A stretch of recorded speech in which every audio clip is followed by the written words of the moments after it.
Who has seen the wind? Christina Rossetti. Who has seen the wind? Neither I nor you. But when the leaves hang. Oh, I have forgotten to turn the camera around. But while I'm here, look! Painting! I have painted, with the help of Mum, painted my room and I've redecorated. So now I've got these things, which are just, these are just cheap things that you buy on Amazon, but all my books, and I hang my keys, I hang my little trinkets. There's one here that I haven't been able to hang for ages. This is where the magic happens. And I've got one, oh, I know, I'm turning around. So, I've got that in the corner. Library books, current reads in the middle. My little pink cat, which says Millie on the foot. My glasses, lamp. Finally got a lamp right next to my bed. Before, if you remember, it was on the windowsill. More books down there. And plus, I don't know if you can see my little Piplup plush. And my little Panseer plush. Along with my jelly cat. Oh my word, jelly cat, Fatty, I call him, and Dripsy the giraffe. Hi, hello, how is everybody? How's it going? And I'm trying to keep my camera still at the same time. That will have to do. I'm really sorry for the angles. Welcome to another reading vlog. Are we ready? Are we ready? Are we ready? Woohoo! Okay, so another suggestion from TikTok. TikTok has chosen my TBR once again. And this time, it's a thriller, The Villa, by Jess Ryder. I hope I'm pronouncing that author's last name right. As you can see, I've just started. I'm almost 80 pages into this. So basically, we are following... how many people are there? I can't remember off the top of my head how many people are there. But basically... it chops from the present to 3 years ago. And basically, 3 years ago, Offie, I don't know how to pronounce her name, but it is spelled Aoife. I'm going to say Offie, or Alfie, I don't know. I'm sorry if I'm pronouncing her name wrong. Died at her own hen party. That is not a spoiler, this is on the blurb. Died at her own hen party. Now the hens have returned to the villa where the terrible weekend unfolded. They long for closure, but the moment they step back inside, old wounds open and tensions begin to rise. Everyone has a different version of what happened that night. Who is keeping secrets, and how far will they go to keep them hidden? The main one I'm finding that we're really following is Danny. Danny has planned the return trip, which is in the present day in this book. She has planned this return trip back to the villa that they basically had this hen party at, and she hasn't told the others that were also there at a hen party until they've landed in Spain. So they've flown to Spain, she's told them that they're back in Spain, or she's convinced them to actually fly back to Spain, firstly, and then Danny has organised a hire car, she's got a hire car, and then she's driven, they think they drive into an Airbnb, when in reality they're driving back to the same villa that they stayed in 3 years ago. Once they realise that, tensions really rise. If you want angst and tension in your thrillers, this is a good one. I'm only 80 pages in and I'm finding that addicting. So there's that. This isn't confirmed, but I always wonder if there's a kind of love triangle going on here with Danny, Offie, whose name I'm not 100% I'm pronouncing correctly, and Nathan. Nathan was Offie's fiance, soon-to-be husband and everything. Not much of him so far as known about in this, except through mainly Tiff, who Tiff is Offie's oldest friends. They went to school together. They were like chalk and cheese. They were pretty much born on the same day, same hospital, which is how their mothers met and became friends. So it's that situation there. And then whilst the two were at school, they met Beth, who is also one of the hen party in there. And then once they went their separate ways to university, Offie met Danny. Now, I suspect it's Danny who has feelings for Offie. And once Offie met Nathan and then they got engaged, she was not happy. And I don't think she is still happy. So there's 100% tension between Danny and Tiff. I think they're both jealous of each other. I think they are. And that girl drama is a bit weird. I wouldn't, weird's the wrong word.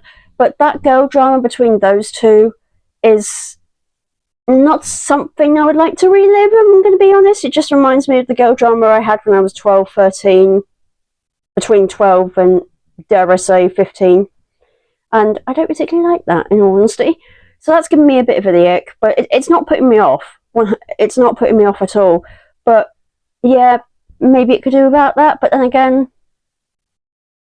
the tension levels would be different as well. So I don't know. I'm on the fence with that one. But anyway, I think that's going on. And then Beth has just qualified as a family law solicitor. So in other words, she's literally just explained this in the chapter that I just read. So she deals with wills, divorces, adoption, and basically civil stuff, similar to my cousin actually. Anyway, that's her. And then I'm getting these character names really wrong. I want to say Celine.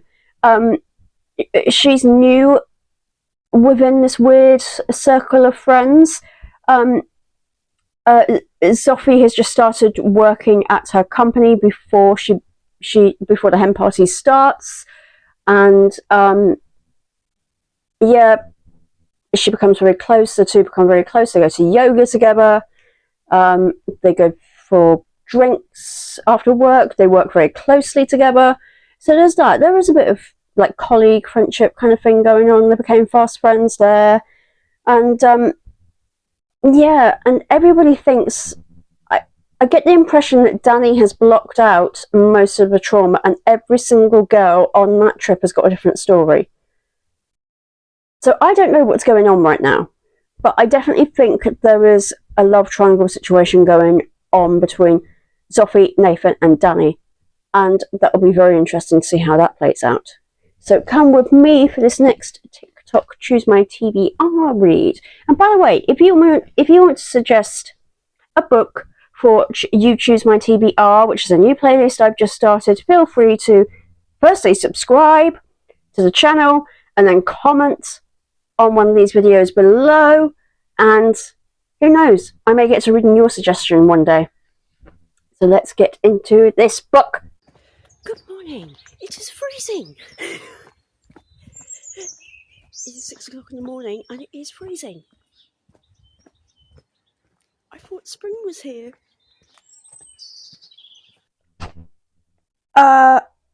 Okay. Okay, Nathan. It's like, this is the paragraph I have just read. I'm on page 203 of The Villa by Jess Ryder. And, oh my god, the character of Nathan gives me the ick.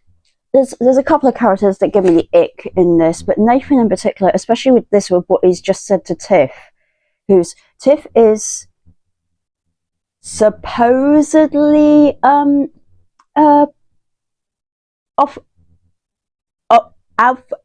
Alphys. I never know how to pronounce her name. I'm so sorry.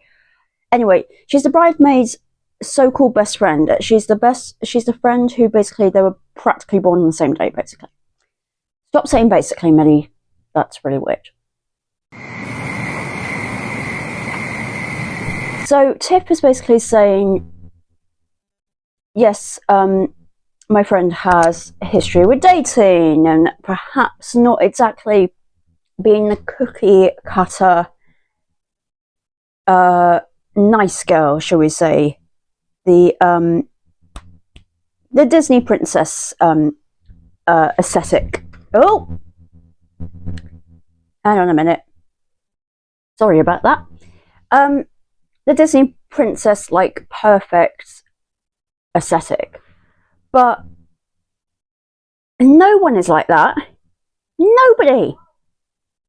But anyway, and Tiff is saying to Nathan that, come on, everyone has history. You must have history. He says this. Yeah, I do, okay. But it's different for guys. Offie says she doesn't care about my past, but I need to know about hers. I get really jealous, you see, and when she won't tell me, it makes me suspicious. Right.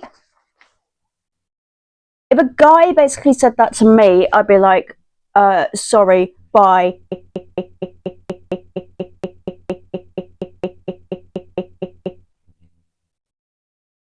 I don't need somebody knowing where I am 24/7. Like, I can understand, in a strange way, I can understand that you need to, perhaps if it's turning into a much longer relationship than you expected, maybe it's becoming more official, then yeah, okay, you do kind of need to talk about your past. I was going to say antics, but that sounds very weird. Past relationships, shall we say, when it's becoming a serious relationship. But you don't need to know where your partner is 24/7, no matter how serious the relationship is. And this woman's not Tiff, but Tiff's best friend is meant to be marrying this man. Like, oh, no wonder she's behaving how she's behaving on the hen night, which is going back 3 years from the present. Yeah, it's no wonder then she kind of goes a bit wild. Like, really wild. It's more than just getting drunk and not remembering the next day. It's way more than that. I don't really want to say. Because, one, I know it can be triggering to some people, and two, I've got a funny feeling that might be connected to how this mystery of kind of like who killed her has done it, because for ages they've been saying it was a burglary that went wrong. It's obvious it's not that. I'm just saying. And when you think about it, there's a political element to this part of Spain. I don't know whether this is true or whether it's just fiction, so don't take that as fact. But basically, this part of Spain is known for kind of like having a really shady underworld with corruption, with officials, politicians, police, etc. So, yeah, that's not my idea of a tourist destination, put it that way. If it actually exists, it might. Who has seen the wind? Neither you nor I. But when the trees bow down their heads, the wind is passing by.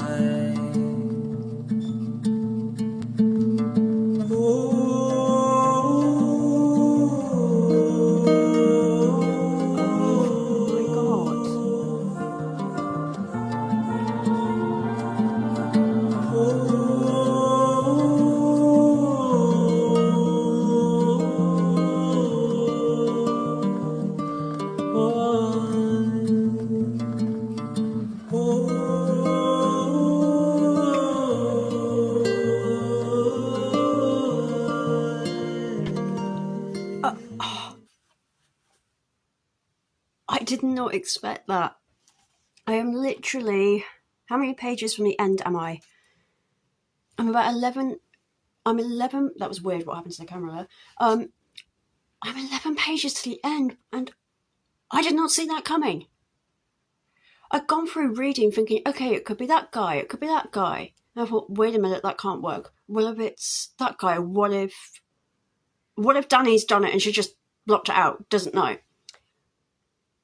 Obviously, I'm not going to tell you the revelation that I've literally just read, but I did not see that coming. What I have found with this is that